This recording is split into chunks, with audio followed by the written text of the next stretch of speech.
you so much, Kenny. It's a real privilege to be here. Every time I come up, I always like to say publicly that Ed Daniels and Ken Trahan do more for high school sports and athletics than I think anyone does in terms of coverage and the passion that they show. And I speak for, I think, the entire coaching fraternity when I thank him so much for all of his hard work. And also, anytime I get here, I like to give credit to the original head coach, really the individual that formed the program, Tony Reginelli. I talk to him every week. Essentially, I'm just navigating the ship he built. He's about almost 85 years young. He called me on the way here. He plans to come to his first practice this week. That's been a big goal of mine. So obviously for us, that would be pretty unbelievable. This year has been quite a journey for us. As Ken alluded to, we're going to the state semifinals for the second straight year. That's the first time in the history of our program that's occurred.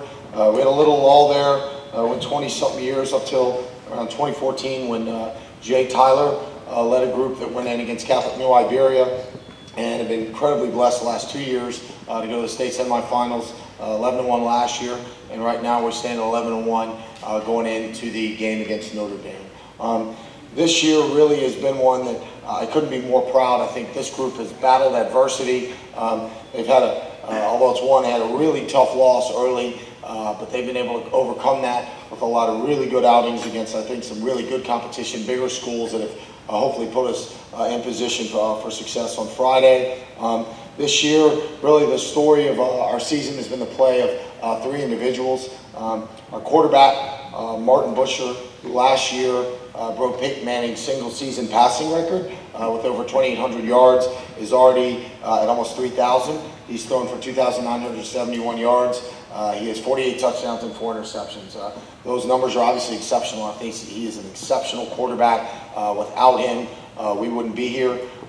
We also have two outstanding wide receivers in Jermone Sutherland and Murray Calhoun, both of which are over 1,000-yard receiving.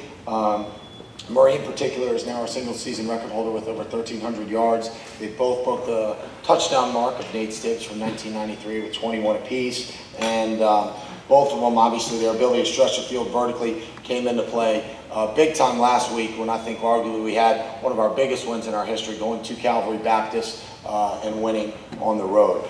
Calvary was an unbelievable program. I think if you went player for player, and some of the guys that we looked across the field at, and it's a very well-coached team, and Rodney Gwynn, a lot of people may not have given us a chance. I think I credit our kids with their heart and how, their preparation. It was 28-10 with 9 minutes left, and Martin was able to connect with Murray. Our kicking coordinator, Steve Victory, dialed up a great onside with Cole Harrington. We got it back, we were able to hit it again, and then the game was won on around a 70-yard touchdown run by Martin to finish out. And obviously very emotional moment for our players and our staff, but when you go on the road, you drive back and you put on Notre Dame, a Louis Cook coach team, you come down to earth in a hurry, and that's a name that, that's what this profession's about. In terms of, at this point, I do want to point out two of our players defensively. Liam Rowan and Bobby Moore have been fantastic. Those are our two senior leaders that have really been the heartbeat of that group. We have an unbelievable staff at Newman School. I'm just up here representing all 5 of those individuals. Dustin Nothnagel, Will Walter, Jason Matthews, Steve Victory, and Clinton Wenzel. And we have obviously a great athletic director, Patrick Summer, and headmaster, Dale Smith. We believe in our school, we believe in our institution. Just privileged to coach such outstanding student athletes, and I think that the work ethic they have to show each and every day to go to Newman School obviously comes into play on Friday nights. And just as we go into Notre Dame, I think the biggest thing this week is you have to play fundamentally sound football. In my 13 years at Newman, we've been in a district with both John Curtis and St. Charles Catholic. That's probably the closest comparison I can give. Just tremendously strong physically. They have a power run game. They block clean across the board. They've got a great 4-3 defensive run under Coach Jack, who's been there the whole time with Coach Cook, and there really are no holes. It's a staff of 14 assistants and Coach Cook. You can see they just work tirelessly. They get after it every week. They had a big win over Episcopal, and the way I am, I guess, at this point in my career is, we went 11-0 last year. We were able to host Catholic New Iberia, which was a great moment. Obviously came up short. I think it's time we go on the road, and you have to earn it. We're looking forward to the opportunity to go to Crowley on Friday, go compete against Notre Dame. I know this, it's the longest we've worked on Sunday for good reason, and what I've seen from our kids this week and the focus they've shown, I know we're going to be prepared on Friday night.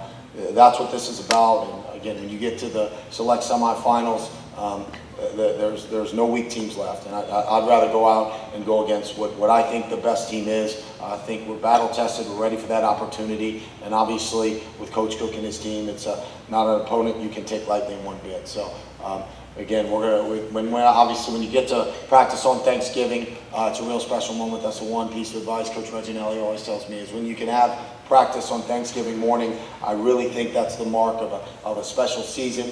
It's a moment you can savor, and one that tells you that obviously as winter comes in and you get hopefully closer to the Dome, that you're in a special situation. So I just love this group. I love where we are, and been incredibly blessed for this opportunity. That's where we are. We're looking forward to Friday night, and I can tell you, I think we're fully prepared. That being said, any questions from anyone?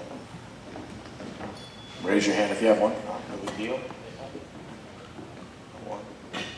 Sir. Hey, Coach, that's an impressive win against Calvary Baptist, especially on the road up there. So that one loss you mentioned earlier was a really hard-fought game with Country Day. Yep. Did you use that game as a motivation through the rest of the season to say, hey, if we handle our business, we may see that team again in the playoffs? And plus, did that loss help your team get through some adversity for the rest of the season? Yeah, absolutely. I think that, one of the things that I actually talked to Coach Reg about is on an undefeated team, you kind of have concerns that they've never felt a loss. They've never been in a fight. You can get tight in the situation. So, ironically, the previous regular season loss, I believe, was 18 games before that was to Country Day. And when we went through that, it really gave us a chance to look at practice. We changed a few things. We went good on good a little more. We take the sticks out now. We run a 2-minute drill to finish practice, made some personnel substitutions, and I think overall, we lost a really good football team. I think that, Country Day, Mike McGuire, Coach Django, and they have just an unbelievable quarterback in Justin Ibieta. That was a loss that made us better. We didn't put our head down. We didn't sulk about it. It's not going to break you. It's going to build you. So it really did, and I think we played our best football since then. And I'm at the point where, hey, if we get against Country Day again, that would be great. But obviously we've never been to the Superdome, and if we're in that situation, whether it was Catholic New Iberia or Country Day, you're willing to go against any opponent. But I think in great games like that, it does get you better. I think you can see that across the state. So yeah, without question, I think that helped us, and that's also why I'm just so proud of this team, the way they've come back from that. Now going to Calvary Baptist in a similar situation where we were down, we kind of flipped it and came all the way back. So yeah, I would agree with that. Well, you're right. This game you have this week is going to be a tough one, but if y'all win, you got a lot of stuff to play for. So best of luck to you. Thanks so much, sir. Appreciate it. So, all right, well, thank you guys so much. It's been great speaking to you. God bless you. Thank you.